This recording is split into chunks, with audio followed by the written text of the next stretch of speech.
It's actually happening as trade rumors continue to pick up for the Montreal Canadiens. Recent reports have indicated that Mike Matheson is of interest to the Oilers as Kent Hughes continues to cook on the trade market. But it's not just Matheson we have to talk about. We have another sneaky Habs draft pick in Carlos Handel, the German player out of the Halifax Mooseheads, plus one other very interesting bit. A bunch of stuff coming up on this episode of Habs Digest, including Sidney Crosby. And you know what, Jesse? Actually, before we start there, we want to just say, hey, if you're enjoying this channel, this is an older one, 20,000. We're now over 21,000, but Leafs Digest has passed Habs Digest. We can't let that happen. We got to catch them, go even further. 22,000 is not that far away. Just wanted to thank you all for supporting every single day. And, we're going to treat you not only with Mike Matheson trade rumors, which is something that I know a lot of people will be very excited about. That's coming up later. Another great prospect. We're going to start here with Sidney Crosby. Now, Friedman talked about it. Look, I want to open this by saying, again, it's not likely he'll be traded, but there's been a lot of rumors as of late. And Elliot Friedman even said, I think it's going to be our world with the way Pittsburgh's going. A lot of people would like to see Crosby go to a contender or an up-and-coming team, whether it's a team like Colorado or Montreal. And Jesse, the pipe dream continues. It's not shut down, despite Pittsburgh saying they probably won't trade him. Friedman's just throwing fuel on the fire. I love to hear that this is even reported, even in the slightest. And I know it's unlikely, but I like to dream. And again, the 2C dream stays alive. Thank you, Elliot Friedman.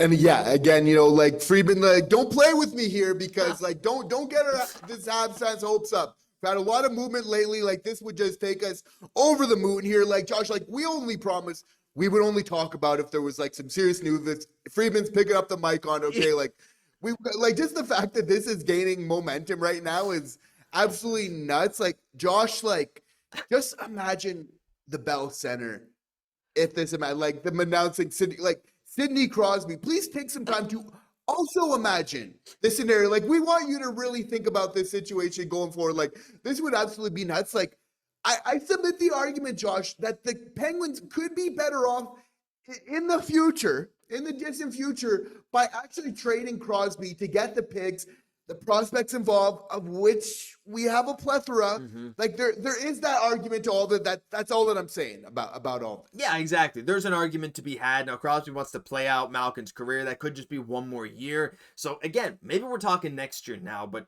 the short-term plan's definitely not. But, hey, you know what? Like you said, if you're looking purely from a hockey perspective, you never really know. But, look, we're not going to dive into this anymore. A little treat, fun little thing. Love it when insiders start picking up, throwing fuel on the fire. It's a ton of good stuff. But, no, back to the Habs right now, Jesse, and wanted to highlight another draft pick the Habs made because not every draft pick's one of these super fun, super high impact energy guys like LJ Mooney, like Alexander Sharovsky, but sometimes you just pick a really solid player who has a lot going for him. And I want to talk right now about Carlos Handel. And he's a very interesting 6th round pick, 6'1", 172. But Montreal made a habit of picking a couple of right-hand shot defensemen later in the draft, Jesse, which is, again, a position that if you can develop these guys, can really be a good trade piece in the future, like we're seeing now, right? And Carlos Handel, 26 points in 52 games with the Halifax Mooseheads, but just some stuff people have said about him, like Stephen Ellis said, look, he's not flashy, but look, he's a fluid skater. He likes to carry the puck. He's aggressive with his stick around the net. He's always moving, making smart decisions,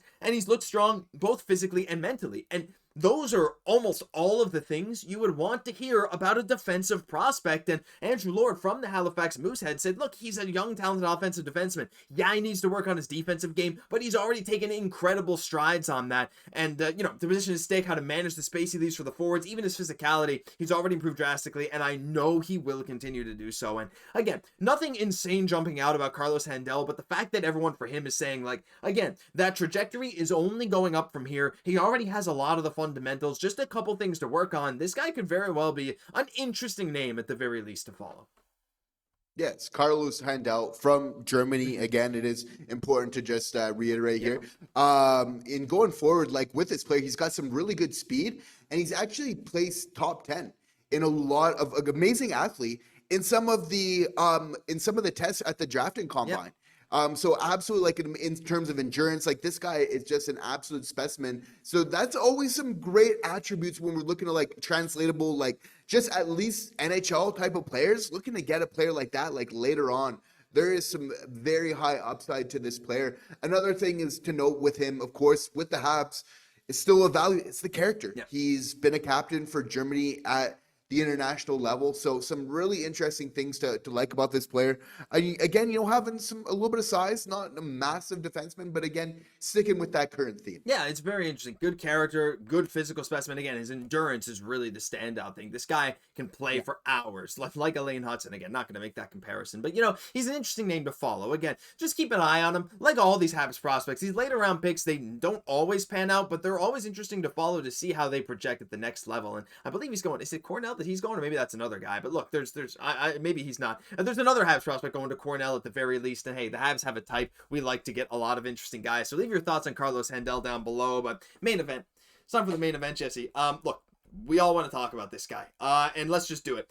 So, according to RG.org, link to the article down below, the Edmonton Oilers have made it known that they want to upgrade their defense, and sources confirmed they've expressed interest in Canadiens defenseman Mike Matheson. They value his mobility and ability to carry the puck out of the defensive zone, qualities they feel could complement their high-octane offense led by Connor McDavid and Leon Draisaitl. I'm just saying, if Evan Bouchard can, if Mike Matheson was playing in this system, Jesse, wouldn't shock me if this guy went out and got 70 or 80 points. I mean, if he put up 62 with the Montreal Canadiens, if he's given the offensive leeway that like a Bouchard even got, I honestly think he could put up insane numbers in Edmonton, which is why this makes a lot of sense to me.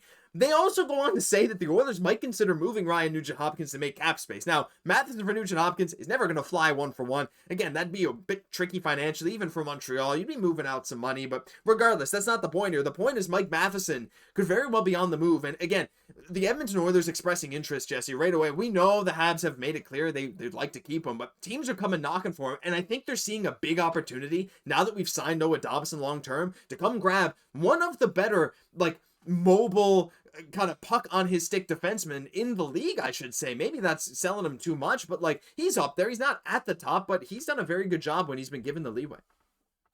Yeah, just how, the Habs brass feel that Dobson's a good fit for the Habs. Stylistically, Edmonton feels the same with Matheson. And you know what? I have to agree with them. They're right. I think putting Mike Matheson with some guys that can really skate and play that transition game, again, where you don't have too many guys. I know there's an Evan Bouchard there as well, but I don't think they have too many guys playing that same type of defensive game, offensive style. So I think that that's potentially a place where he could flourish. So I think that obviously the Dobson trade made this painfully obvious that's something, if Matheson wasn't involved in going the other way, that he needs to be involved in some other type of move. So again, there shouldn't be too much of a surprise that we're hearing his name this soon after the Dobson. That now kind of becomes the play. Again, not because he's valued, but again, just to not have a redundancy. It's there's only so many chairs, as Martin St. Louis likes to put it, right? But you can't have the same type of player in every type of chair. That's not going to help your team going forward. So I'm going to try and kind of, contain my excitement there. I do believe we do need to find the right fit going forward. But, for me, this does make a lot of sense that Kent Hughes would be exploring this option. Yeah, and it makes a lot of sense teams are coming knocking now, because I think they know that maybe Montreal sees a fit with Matheson and Dobson, whatever. And if they do, fine. You just don't trade, you just trust the vision. But again, I think us and a lot of fans would agree that he is a bit expendable and, again, very valuable on his contract. And I feel like there's not many teams that he's more valuable to than a team like Edmonton. Again, I just think that the play style just works so well with a Connor McDavid, Leon Draisaitl. They can get the most out of all their defensemen. Looks Tyson Barrie having career years there, right? Evan Bouchard having unbelievable years there. I just wanted to toss this to you before we finish off the video. The fact that Nugent-Hopkins is mentioned as a guy that could go out in the Oilers. Again, he's 32. I always perennially think of him as 26 years old. He's 32 now, 49 points, 20 goals in 78 games. Does play center. He's been a great center for the Edmonton Oilers. Do you think there's any world that there could be a trade centered around these two? I don't believe so. I think Matheson doesn't bring the value that Ryan Nugent-Hopkins brings to the table. I know there's some concerns with Nugent-Hopkins here and there. Would you entertain even a trade like this? Again, not linked or anything necessarily, but he is a name maybe to keep an eye on. Yeah, absolutely. I think, that production around 49 points is very much okay. It's okay with what you'd be looking for a 2C. I think kind of in the meantime, I think just especially considering that, involved in what's going out the other way with the Mike Matheson, we're getting something that we have a little bit too much of, but we're getting a position that we really need. And I think there needs to be a little bit more involved. But of course, Edmonton, they're right up on the cap. They would need to make some type of move. I don't know how much that necessarily helps them. I think that they'd be much better served by having a Nuge on their team over a Matheson still. But if that's something that they're looking to explore, I think Kent Hughes should be very interesting. Never know what they're going to be up to. But listen, let us know your thoughts on all this stuff down below. A ton of great stuff that's coming out, but that'll do it for this episode of Habs Digest. If you enjoyed, leave a like, comment, subscribe to the channel. Double uploads 2 days in a row. Consider yourselves lucky. This is a ton of fun. And hey, if the news is coming out, we're going to be right here to cover it as soon as it happens. I'm Josh Gosse, my co-host, Jesse Poirier. We'll catch you in the next one.